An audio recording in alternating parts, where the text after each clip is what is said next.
Good afternoon. My name is Aubrey Hicks. I'm the Executive Director of the Bedrosian Center on Governance. And today we are continuing our series, America in Crisis, with Professor David Sloane.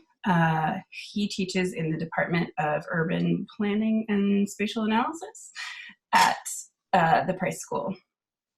So welcome, David. Thank you so much for joining us. And it's lovely to see your face. It's very nice. So I'm just gonna start. What are you feeling right now? So I can't believe that I'm not feeling what many millions of Americans are feeling. The first feeling is sadness, right? There's just too much death, too much talk of ventilators, and too much talk of unemployed people trying to figure out how to feed their families.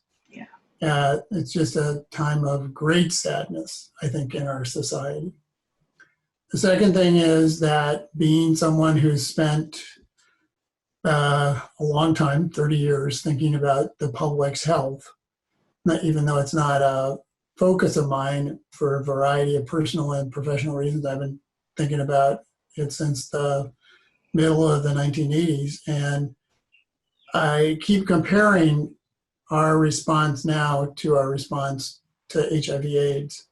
Yeah. And we've had the same kind of government failure in leadership, but we were fortunate that fairly quickly was overcome by the ability of people around the country to begin to act. And the time was a time when more people had trust in medicine and in public health. Yeah. And so I'm angry. I'm angry with lots of different kinds of failure of leadership. Primarily, I would argue, out of the Congress and the White House.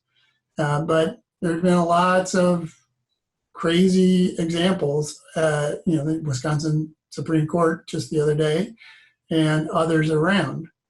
And this underlying refusal to believe in science. We were just talking to a friend, and the friend's sister told her on the phone yesterday, there's no difference between the virus and the flu. There's just no difference. Everybody's just making this stuff up. And you're like, no. That's just, it's just factually incorrect. Yeah. And people are dying because of it. Yeah. We rarely put this many people on a ventilator during the flu season. Mm-hmm. And so second is anger. And then third, and this is going to sound totally weird, but I think is true, and that is I'm hopeful. Yeah. I am hopeful because I have watched as my neighbors have saluted each other. We had this drive-by by teachers yesterday saying hi to their students. We've had people walking in streets so that they won't get too close. We've had dog walkers waving to each other. Americans are great all the time. I'm an optimist and love my Americans and the people around the world. There's no difference. It's not ethnocentric. But, in a crisis, it's always fun to watch how, in Michigan, they got guys walking in with guns. But if you look at the polls, the vast majority, a significant majority of Michiganders are supportive of the governor.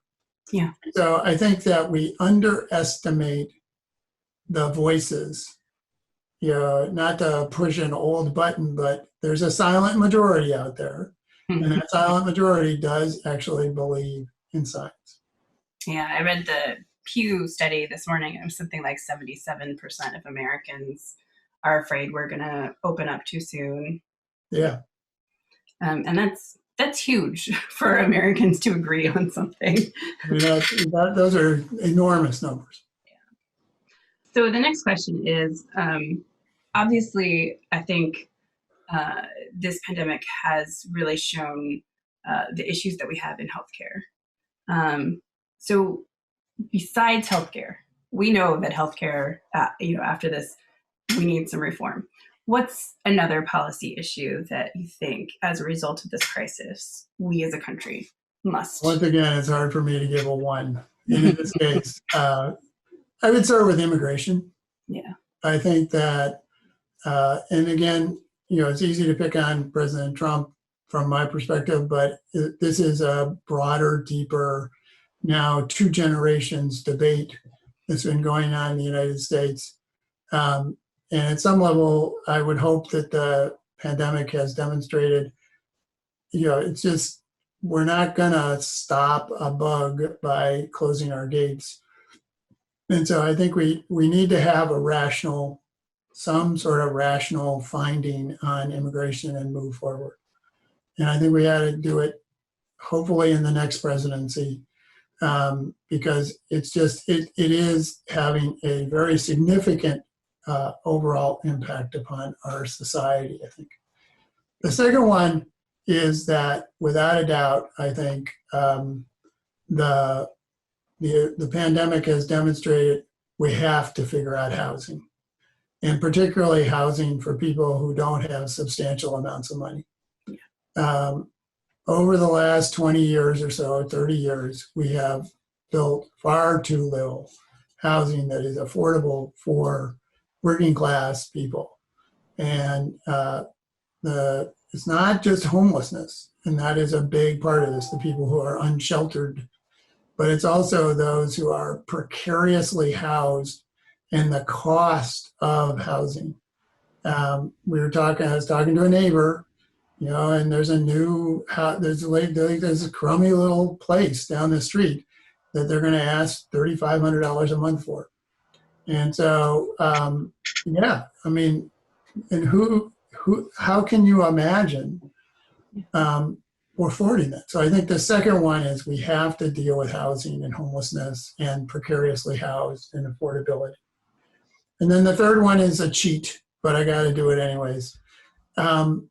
We have spent billions, trillions on trying to figure out healthcare. Yeah. And if this pandemic has shown anything, it's that we have to do something about preventive medicine, about public health. Yeah. We are sorely behind on so many fronts, and this has shown it there's just the list is impossibly long of the ways that a good, robust public health sector would have helped us be ready. This is the thing that frustrates people like me. We would be ready to go back if we had actually done what we needed to do and had the people ready and had a plan and be ready to do. So I study health and the relationship of public health and urban planning. And I think that relationship has been shown to be something we really have to strengthen from a policy perspective. Yeah. The discussion about that's not a discussion we're having. No. We're talking about increasing, we're having conversations about affordable healthcare, affordable housing, even, bad discussions about immigration. But the idea that we need to think about public health in a different way is not something so far. I think we're so deep into the crisis, it's impossible. Yeah. And I would say that public part of it is true for education. It's true for. Oh, of course. Yeah. You can keep going and going and going. Yeah. But you wouldn't let me do that. You're absolutely right. So in thinking about these issues, all 3 of your policy issues, and just your experience in the world, what's the source of information that you trust and why? Again, it's impossible right now to give one. I read the New York Times every morning, and I am every morning I'm amazed at some column, some analysis, upshot, whatever it is. And so they are the beginning of a conversation of my understanding of the epidemic. I also look at some blogs. There's a really lovely blog, sort of email note called Migratory Notes. I love migratory notes. And I think they do a great job of sort of compiling things that are really great. Yeah. And then, we're going to come back to this a little later in this conversation, but the NIH, CDC people have generally, I mean, they're confronted with an awful circumstance of being public employees working for this White House, but they're generally done a really nice job of trying to help us and warn us in ways that are very positive. I haven't been, they've done a nice job, but I just don't pay as much attention to the California people, the state level people. I probably should be doing more in the local, the county seems to be doing a pretty honest, the county of Los Angeles seems to be doing. So I think public, sort of informal, I spend a little bit of time every day on Twitter, and there's always something that you just go, wow. I mean, just one thing usually. Yeah. The rest is not necessarily with the rest of that. And then newspapers. Yeah. I do encourage people, get a digital subscription. They're incredibly cheap right now. Yeah. And even if you only use it, read the movie reviews. But the New York Times, even the LA Times, which has slimmed considerably, has a very potent conversation going on about the virus and the indirect implications. Laura Nelson has done a fantastic job, I think, on helping us understand how this affects transportation, public transportation. I've lived in Los Angeles since the 90s, early 90s, and the idea that right now there are 89 homicides this year in Los Angeles, and there are 86 traffic deaths, most of them, many of them pedestrians, and that they would be the same is remarkable. And so we need to understand that stuff. Yeah. So you'd encourage people to read the news versus yes. watch the news. I am one of those kinds of people, sorry. Yeah, I am too. I don't. Well, I think the other thing is, whether you're on the left or the right, I don't care. Yeah. I mean, but if you're just listening to Fox and Rachel Maddow, I mean, you have to find some other sources. The biggest thing is find multiple sources that challenge the easy way that you think. Yeah. And you probably will come across someone who's you're going to think is just crazy, but you'll also come across people who are reasonably trying to figure this stuff out. Mm-hmm. Yeah. This is a great answer. So this is totally changing our way, going into counterfactuals. So would you have changed your work or research focus if you had known what was coming? Yeah, I've been contemplating it since I received your questions. And so my first initial thought is one which I'm still sticking with, and that is probably not. Yeah. I study, as you know, the relationship of death, commemoration, and mourning. And, there's just a lot when you have this many deaths that happen so fast, when you have hospitals in lockdown, when you have drive-by funerals, when you have, there's just so many reasons not to change, because people need to think about different ways of how they're going to survive this moment. Yeah. I do, I've talked to Professor Lewis at a couple of points in this, and I wish we were on the verge of trying to start a project on the relationship of fear of surveillance from federal and state authorities and food systems. Yeah. And I wish we had got that going. Yeah. Because I would love to do a counterfactual. When you walk around in Los Angeles, there's 60% of the people are wearing a mask and 40% aren't. I'd love to know how they're deciding that behavior. Right. I'd like to understand it better, because I think it would help us understand how people are understanding the pandemic and their response to it and their willingness to take risks. Mm-hmm. You know, I mean, it's going to sound insane, but I would love to be in a bar in Milwaukee today asking people, In a bubble.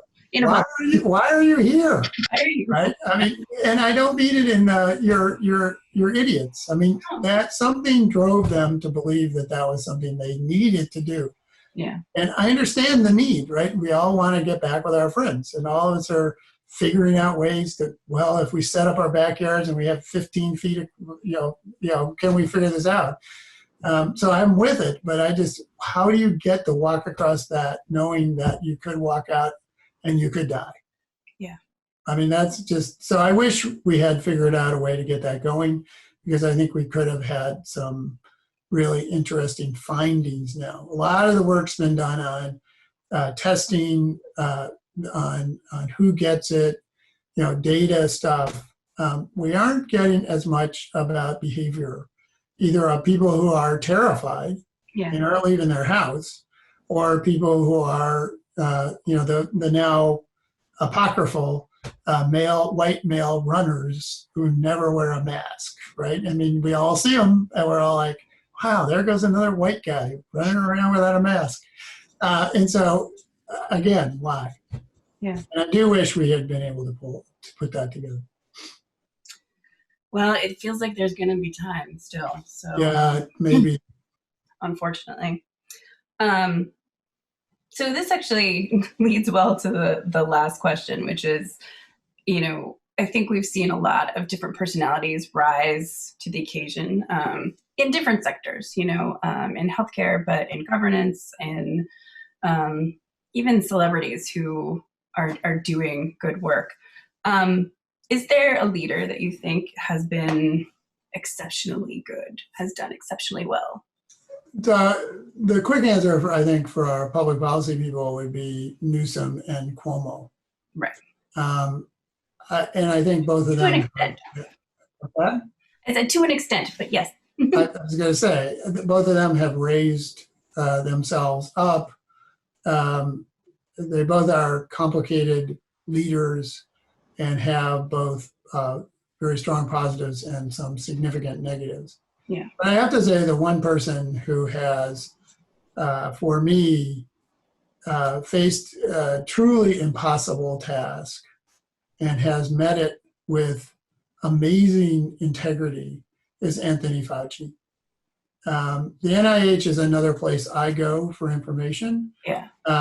And the idea of trying to,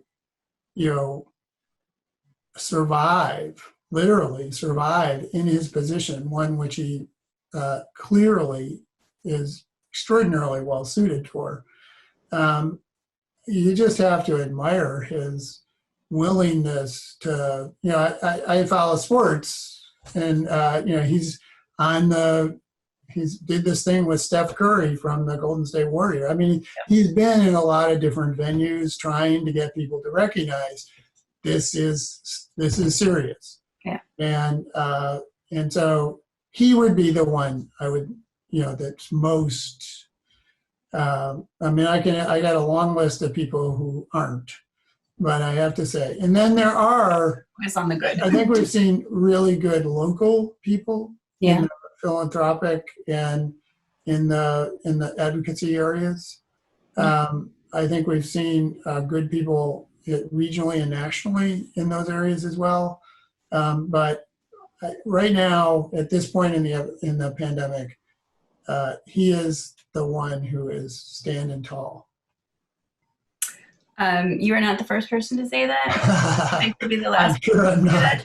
I did read a really great piece about how Anthony Fauci was a model for a romance in the 90s. So there's a romance novel. And, people have forgotten, and it's not talked about a lot, but I'm old enough, and my late wife worked in HIV/AIDS quite a bit. Yeah. And that Fauci was fabulous then. Right? Yeah. He was controversial.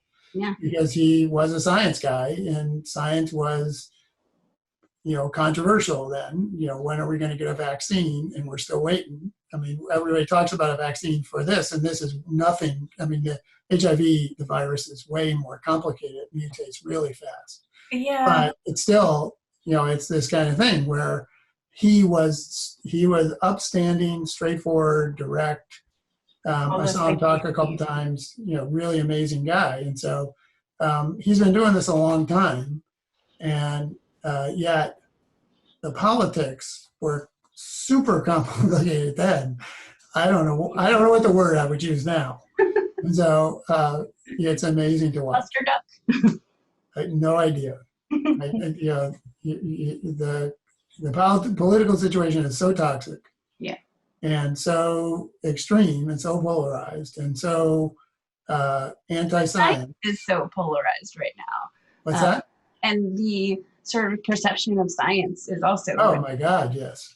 I mean, it's amazing. Yeah. I mean, it's clear that if you were to ask 25% of Americans, give them a list of what we know to be true about the virus, they would say you're lying. Yeah. I mean, that just, I struggle with that. Let's put it that way, Aubrey. Yeah, I do too. So do you want to add anything else that we haven't touched on before we end our conversation? Well, I will add one thing, and that is I'm proud of my colleagues. I think that our dean, Jack Knott, has shown really nice leadership. Niraj Sood and his colleagues have come up with one of the first early, really good testing studies. Gary Painter and his group has been working on the shelter. Yeah. I think that we should be proud as a faculty of the people who have stood up, who adapted their research really well. And then, of course, how you take a class 4 weeks in and completely reconceptualize it and go with it. My doctoral student, Jocelyn Poe, was teaching a class she's never taught before. She's rarely taught at all. And somehow she turns out this just like fantastic class. And between the research and the faculty and the support that we've given our workers and ourselves, I think we should be damn proud. And the resiliency of our students. They've watching the students is amazing, I have to say. Because they are just, I'm only dealing with a couple of them, but one of them, her grandfather is failing, and she's moved from here to there, and all the time she's making it happen somehow. So it is remarkable how resilient and how adaptable and flexible, not just our students, but everybody's been. Yeah. Well, thank you so much. We will end, and there will be more of this series. So if you think of someone you want to hear about, let us know. All right. Thank you so much. Bye, Aubrey. Take care of yourself.